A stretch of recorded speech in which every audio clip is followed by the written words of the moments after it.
Inilah 4 teknik untuk kita bisa hidup tenang dan bahagia mencapai tujuan-tujuan yang kita inginkan. Mengaji hening bersama Dr. Fahrudin Faiz. Mari kita simak. Ini saya awali dari sini biar nanti lebih mudah. Karena tema kita mencari ketenangan diri, mengelola diri.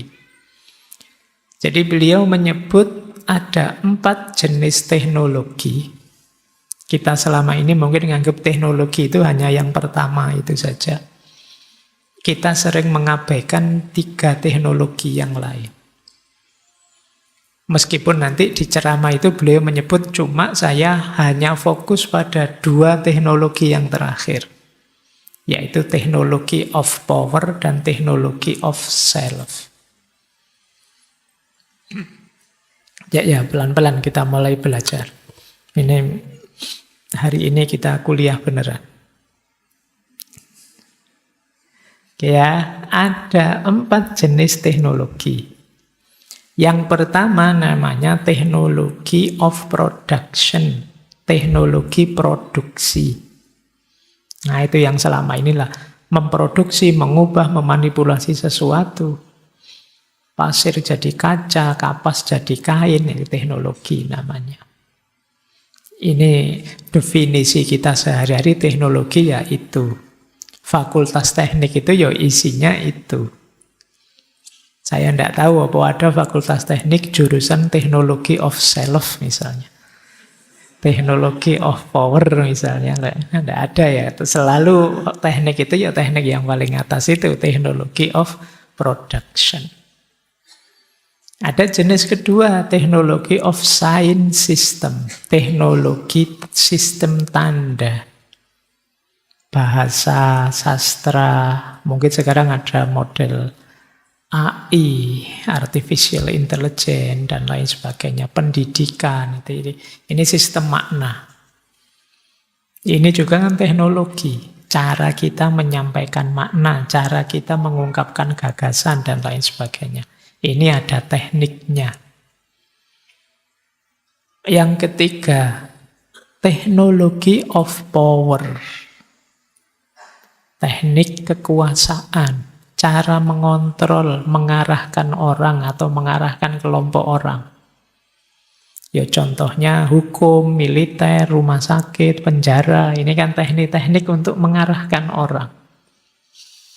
Hati-hati, jangan jahat loh, nanti tak masukin penjara loh. Nah, hidup jangan kacau, nanti kalau sakit masuk rumah sakit loh. Ini sebenarnya teknik untuk mengumpulkan, mengontrol, mengarahkan individu atau kelompok.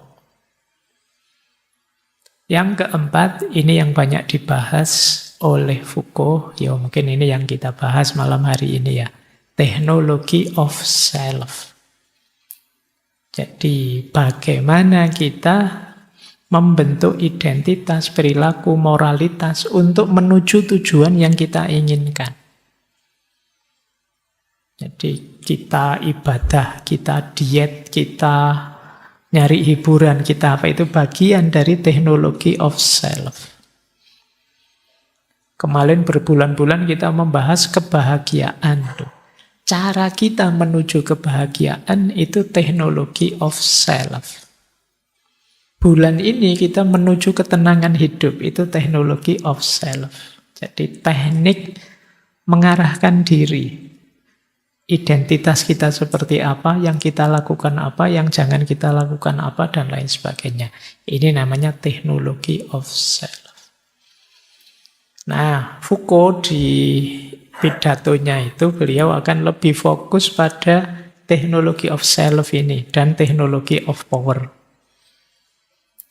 Kita bahas dulu yang teknologi diri ya. Nanti setelah itu teknologi power kita sambungkan dengan kesehatan mentalnya. Gimana sih cara teknik untuk memodifikasi diri dengan menuju tujuan yang kita inginkan? Teman-teman kan mestinya punya cita-cita. Nah, cara mengelola diri, mengarahkan diri Biar sampai pada cita-cita, keinginan, kebahagiaan, kesuksesan, itu caranya gimana? Itulah nanti yang disebut teknologi of self. Nanti ada 4 cara yang beliau tawarkan. Unsurnya teknologi of self atau teknologi diri itu 4. Yang pertama, pengenalan diri atau pengetahuan diri. Yang kedua, kekuasaan. Yang ketiga, praktek. Yang keempat, tujuan. Pak ya. Jadi yang pertama, kita harus kenal diri kita. Kita belajar filsafat, belajar agama, mencari ilmu, sekolah, kuliah. Itu kan dalam rangka mengenal diri. Kalau sudah kenal, terus kita arahkan, kita atur. Tanpa pengenalan diri, bagaimana kita mengarahkan diri. Ini basic sudah. Tema-tema humaniora kemarin itu, tema tentang manusia apapun, awalnya memang mengenali diri. Bahkan sampai kalian belajar tasawuf pun diminta mengenali diri. Man arofa nafsahu faqad arofa rabbahu. Itu kan kenal diri. Jadi ini sudah bolak-balik disarankan. Saya tidak tahu teman-teman sudah melakukan apa belum. Kenalan dengan dirimu sendiri. Kalau kalian jatuh cinta, itu kan mesti kalian kepo dengan orang yang kalian taksir. Loh, kalau sama orang lain saja kamu sekepo itu tidak sama dirimu sendiri. Ayo dikenali ya diri kita. Tipe orang yang bagaimana sih aku itu? Kemudian kelebihanku apa, kekuranganku apa, dan seterusnya. Yang kedua, kekuasaan, power. Dalam hidup kita, di sekeliling kita itu ada power yang bekerja. Ada yang tidak kita sadari, ada yang kita sadari. Ada yang kita sadari, kita terima, ada yang kita sadari dan kita tolak. Namanya resisten. Ini kedua. Jadi kita itu kan hidup tidak mungkin semuanya kita putuskan sendiri. Selalu saja ada kekuasaan, kekuatan, power yang mempengaruhi kita. Power itu tidak harus negara, tidak harus orang level tinggi. Mungkin sekedar teman yang menghegemoni kita atau sahabat yang punya kuasa ini, kuasa itu dalam hidup kita, itu pasti ada. Mari kita kenali kerja kekuasaan dalam hidup kita. Itu pasti ada. Tidak mungkin orang free sepenuhnya, tidak ada kekuasaan yang bekerja dalam diri kita. Pasti ada. Sebebas apapun kita. Ya, misalnya, Pak, saya itu bebas, tidak mau terikat apa saja. Loh, kamu seperti itu ikut siapa? Ikut Pak Faiz, Pak. Bodoh ae. Itu berarti saya menghegemonimu. Jadi ada kuasaku yang bermain dalam dirimu. Baik. Yang ketiga, prakteknya. Kita, yang namanya teknik, kan berarti ada caranya. Prakteknya apa? Dietkah, meditasikah, pengakuan dosa, nanti ada penjelasannya. Ada banyak yang harus kita lakukan untuk teknologi diri. Dan yang keempat, tujuannya. Kebahagiaan, pencerahan, kesehatan, kesuksesan, dan lain sebagainya. Baik, nah, terus Foucault merangkum 4 teknologi diri. Ini diambil dari era klasik dan abad tengah. Jadi dari Yunani, Romawi, era abad pertama, kedua, ya mungkin dari tradisi filsafat yang kuat, dan yang satu dari tradisi spiritual, khususnya spiritual era kekaisaran Romawi, spiritualitas Kristen. Beliau ngambil 4 teknologi diri diinspirasi oleh era awal ini. Seperti apa sih teknologi diri yang baik itu? Baik, ini bagian juga kita mencari ketenangan diri seperti yang jadi tema bulan ini ya. Yang pertama, yang menarik, teknologi diri yang pertama adalah vigilance and writing. Kewaspadaan dan penulisan. Ini rasanya kayak tidak sinkron ya hubungannya apa kewaspadaan dan penulisan. Tapi ini menarik. Kalau kita ingin diri kita ini optimal, yang pertama kita harus senantiasa waspada. Maksudnya apa? Ayo kita amati terus, kita evaluasi, kita kendalikan diri terus-menerus. Jadi kita harus jadi orang yang bermoral, kita harus jadi orang yang bijaksana, kita harus tertib dalam hidup ini. Dan ini kan berarti kita ngawasi diri kita terus-menerus. Diri kita itu kalau kita biarkan sebentar misalnya sudahlah, misalnya wahai pikiranku, wahai hatiku, istirahat, tidak usah dipakai. Begitu tidak kita pakai, kita tidak usah, kita bisa loss. Maka kuncinya teknologi diri yang pertama vigilance. Ayo diawasi dirimu, kondisimu. Oh, ini saya sedang marah, ini harus dikendalikan. Ah, ini saya sedang seneng ini. Ini hati-hati lupa diri. Ini saya sedang kecewa ini. Hati-hati putus asa. Itu namanya vigilance. Orang yang mampu mengawasi dirinya terus-menerus, dia yang akan terjamin lebih mudah nanti mencapai tujuan tadi. Jadi, ini yang pertama. Pelajaran vigilance yang kemarin banyak kita dapat dari stoikisme. Jadi tema-tema stoik yang kemarin kita bahas panjang lebar di banyak forum itu sebenarnya kalau kata Foucault ya fokusnya satu, vigilance, mengawasi diri. Jadi seperti apa kondisi kita, bagaimana situasi kita, itu vigilance. Nah, selain mengawasi diri, ada juga writing. Writing itu nulis. Cara mudah untuk lebih optimal melakukan pengawasan diri itu ditulis. Nanti ada istilah hypomnemata. Hypomnemata itu semacam buku diarinya orang Yunani Romawi. Jadi zaman dulu mungkin semacam buku lah yang tempat mereka nulis. Kalau ada pengalaman, kalau ada gagasan, kalau zaman sekarang mungkin kalian punya blog, punya itu yang kalian nulis di situ. Itu hypomnemata namanya zaman itu. Jadi pengawasan tadi ya jangan cuma diawasi, sudah Pak, sudah saya awasin, enggak, tulislah, akan lebih paten. Itu yang disebut teknologi diri. Teman-teman boleh kayak buku harian itu loh. Saya enggak tahu hari ini apa masih ada ya generasi Z yang punya buku harian. Nanti pulang dari kampus sampai kamar, hari ini aku jengkel sekali. Wah, segitu dari sini kan loh. Oh, itu lumayan untuk pengenalan diri, teknologi diri tadi. Sudah capek-capek dandan, capek-capek beli baju baru, sepatu baru, ndak ada satupun yang ngelirik, ndak ada yang komentari. Itu kamu tulis di itu.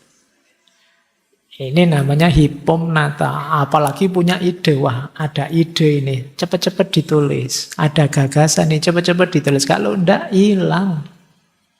Mungkin kalian kadang-kadang muncul inspirasi apa? Mungkin saya pengen nulis tentang ini, tapi kalau tidak cepat-cepat ditulis, mesti terus hilang. Kemarin apa ya yang mau saya tulis, mesti begitu.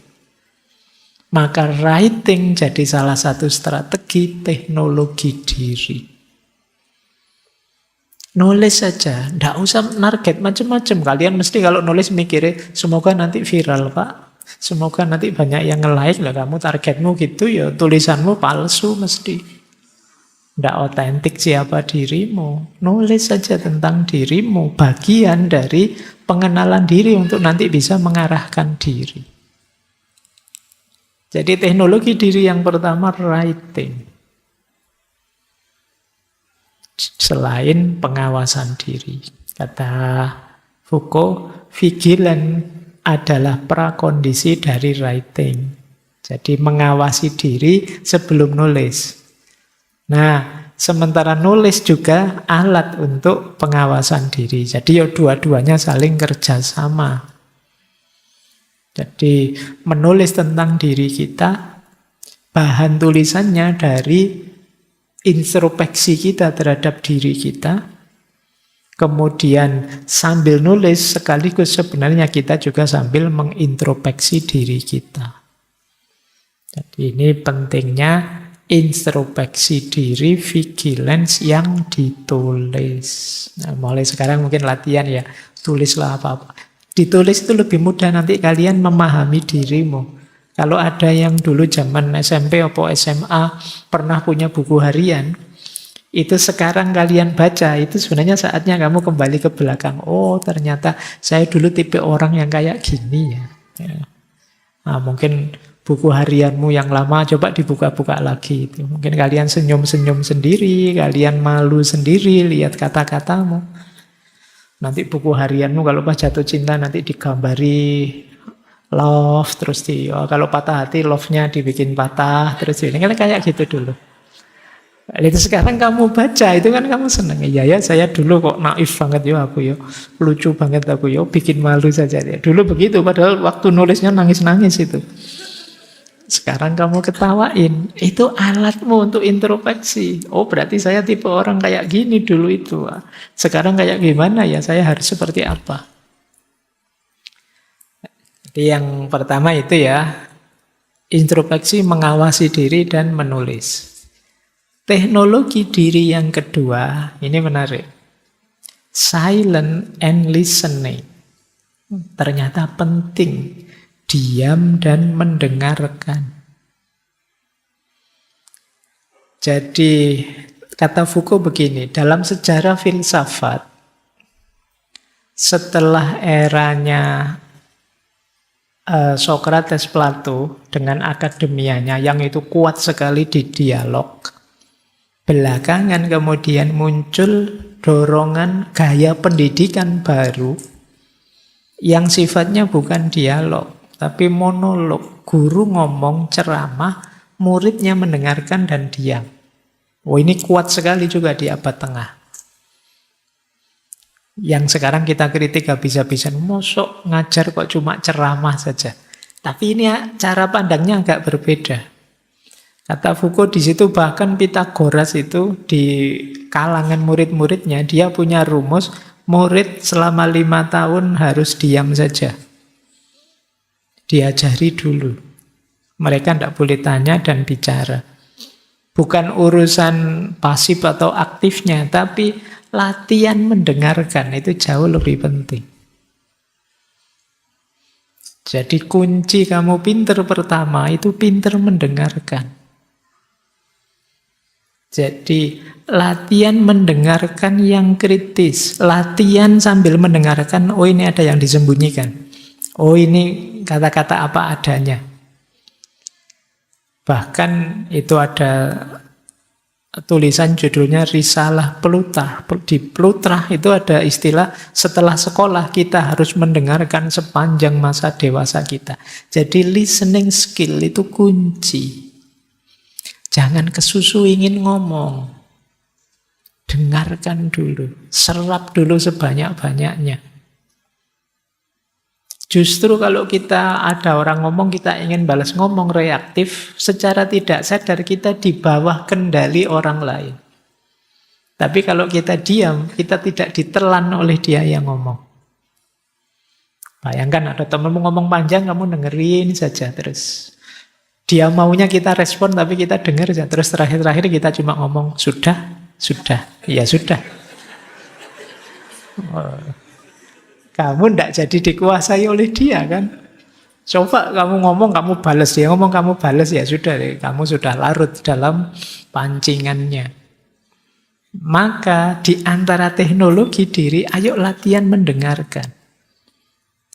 Diam, latihan mendengarkan. Ini jadi kunci. Di situ kita mengupgrade diri kita. Kata Foucault ini loh. Ini perannya diam dan perannya mendengarkan. Diam berarti kita refleksi, mikir, otak kita jalan.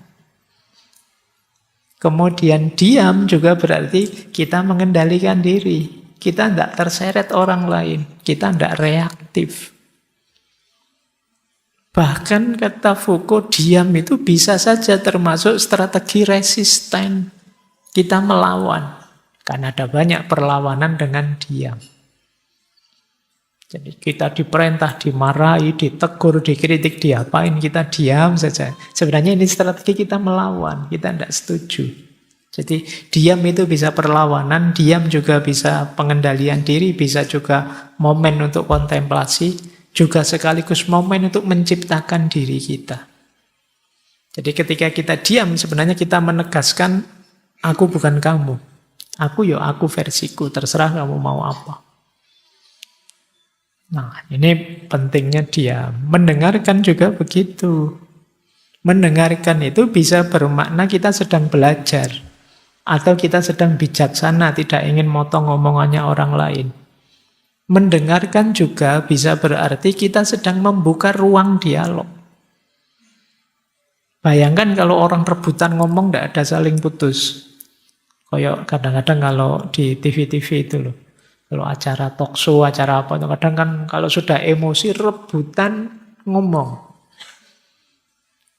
Jadi kalau kita bisa mendengarkan dan diam, itu sebenarnya kita membuka ruang untuk dialog.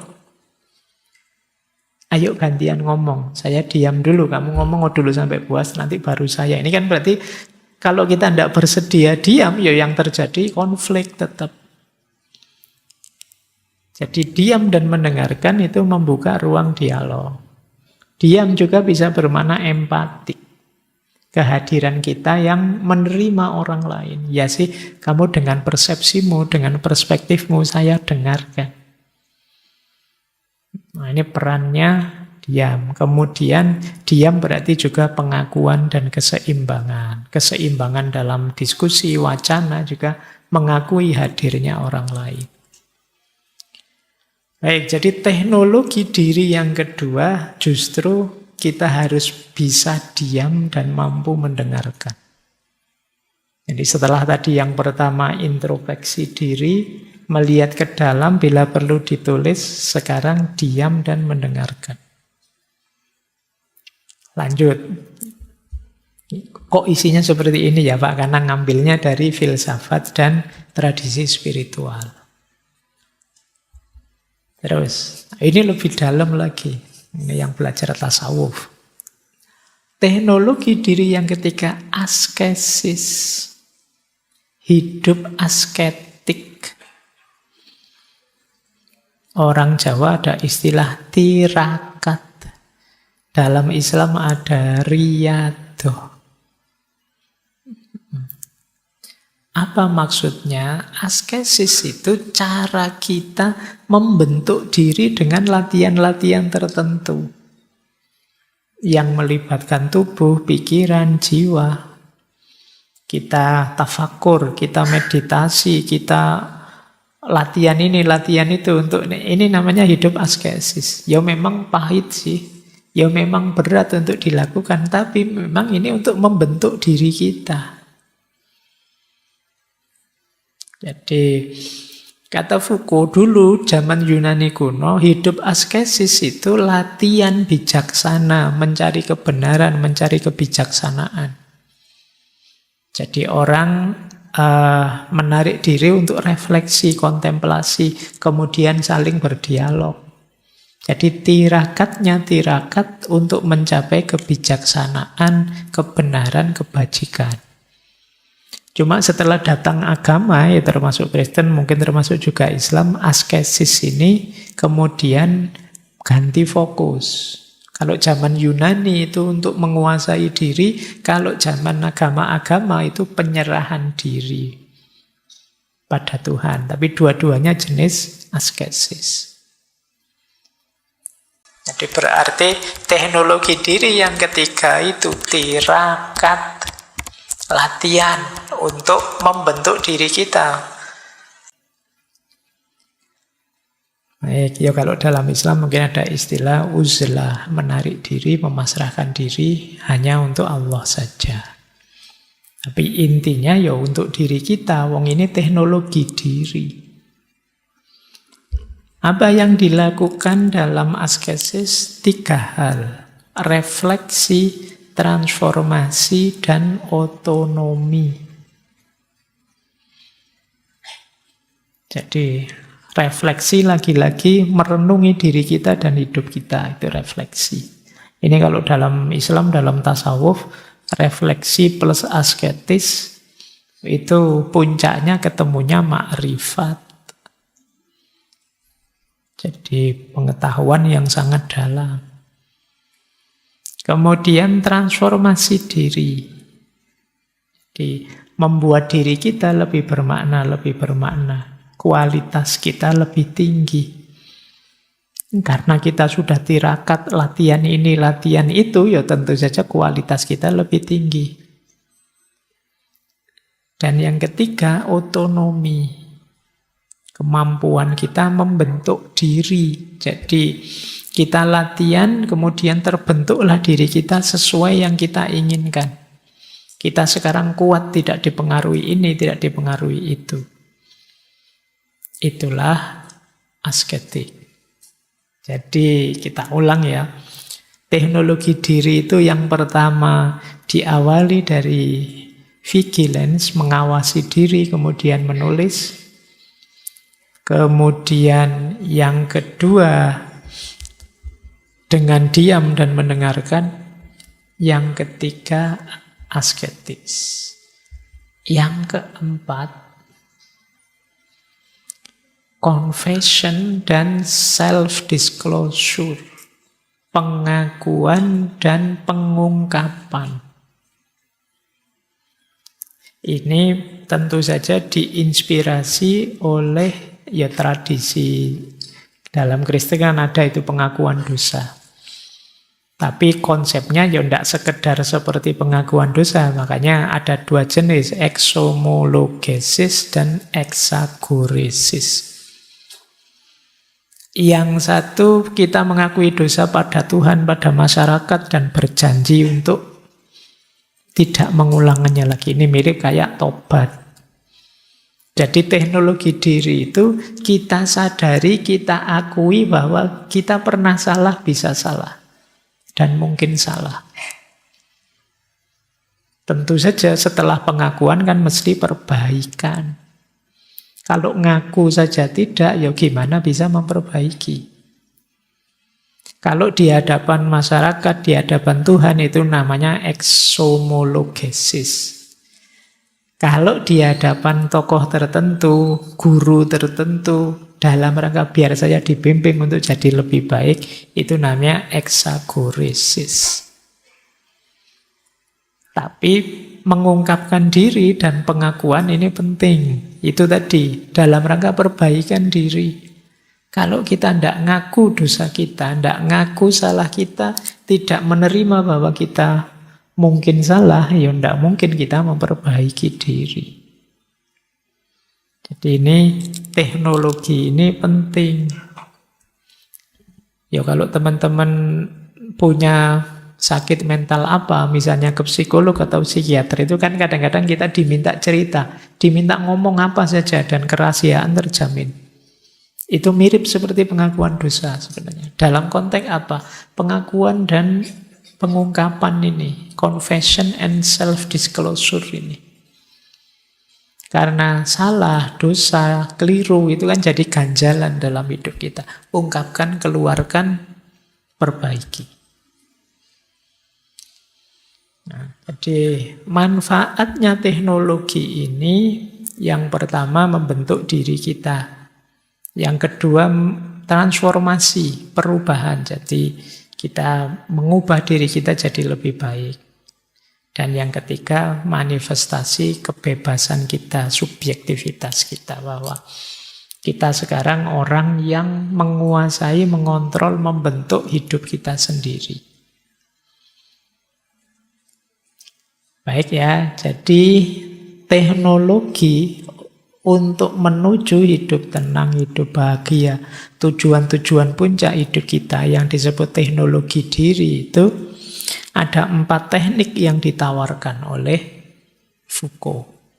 Silahkan teman-teman coba dicek yang cocok mana. Ini tawaran ya, bisa enggak. Jadi yang pertama kita sebut saja introspeksi diri dan menulis. Yang kedua diam dan mendengarkan. Yang ketiga asketik. Dan yang keempat confession and self-disclosure. Ngaku salah, mengungkapkan diri apa adanya, kemudian memperbaiki diri.